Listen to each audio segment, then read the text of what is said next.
նախագահ Դոնալդ Թրամփը 3 օրվա ընթացքում կներկայացնի Ուկրաինայի վերաբերյալ իր խաղաղության ծրագիրը, որը կարող է ներառել երկրում եվրոպացի խաղաղապահների տեղակայումը եւ նրանց ֆինանսական աջակցությունը Վաշինգտոնից։ Այս մասին գրում է New York Post թերթը։ Նախագահ Թրամփը երկուշաբթի ասաց, որ այս շաբաթ կհրապարակի Ուկրաինայում պատերազմի համար իր առաջարկած խաղաղության ծրագրի բովանդակությունը, որը կարող է ներառել եվրոպական զորքերի տեղակայումը հակամարտող երկրում, առաջարկված զինադադարը կիրառելու համար, ասվում է հրատարակության մեջ։ Միևնույն ժամանակ, ինչպես հայտնում են թերթի աղբյուրները, ԱՄՆ-ն նույնպես կարող է ներգրավել խաղաղապահ կոնտինգենտին, բայց ոչ որպես տեղում գտնվող ռազմական ուժ, այլ որպես ֆինանսական ուժ երրորդ կողմի հետ միասին։ Ես ձեզ բոլոր մանրամասները կպատմեմ առաջիկա 3 օրվա ընթացքում, մեջբերում է հրատարակությունը Թրամփի խոսքերը։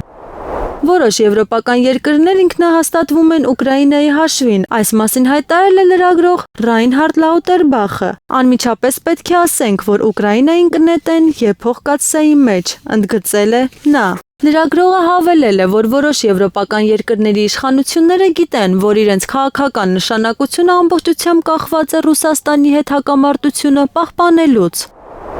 ԵՄ երկրները դիտարկում են Հունգարիային ձայնի իրավունքից զրկելու հնարավորությունը Կիևին աջակցելու խոչընդոտելու փորձերից հետո, այս մասին ասվում է Guardian պարբերականի հոդվածում։ Ավելի վաղ Հունգարիայի իշխանությունները հայտարարել էին հանրաքվե անցկացնելու մասին, որի շրջանակներում որոշել էին իրենց քաղաքացիներից իմանալ, արդյոք նրանք աջակցում են Ուկրաինայի անդամակցությանը Եվրամիությանը։ Ընդ որում, ինչպես նշում են հոդվածի հեղինակները, չնայած հարցի ցեզոք բնույթին, Հունգարիայի կառավարությունն իբր անմասն չի մնացել եւ կոչ է արել մարդկանց մասնակցել քվեարկությանը։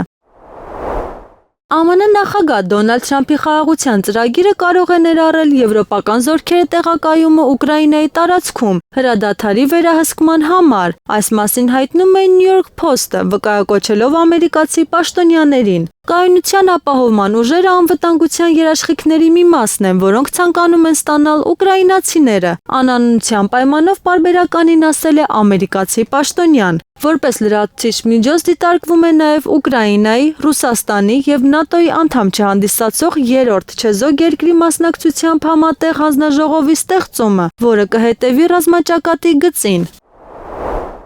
Առանց ԱՄՆ աջակցության Ուկրաինայի ռազմական պարտությունը ժամանակի հարց է։ Այս մասին հայտնել է Ուկրաինայի Գերագույն ռադայի падգամավոր Ալեքսանդր Դուբինսկին։ Ներկա պայմաններում առանց ամերիկյան ռազմական աջակցության եւ Եվրոպայի բանավոր աջակցությամբ Ուկրաինայի ռազմական պարտությունը միայն ժամանակի հարց է, նշել է նա։ Դուբինսկին հավելել է, որ Ուկրաինայի նախագահ Վոլոդիմիր Զելենսկին չի ցանկանում ընդունել իրականությունը եւ նրա քաղաքական ավարտը կանխորոշված է։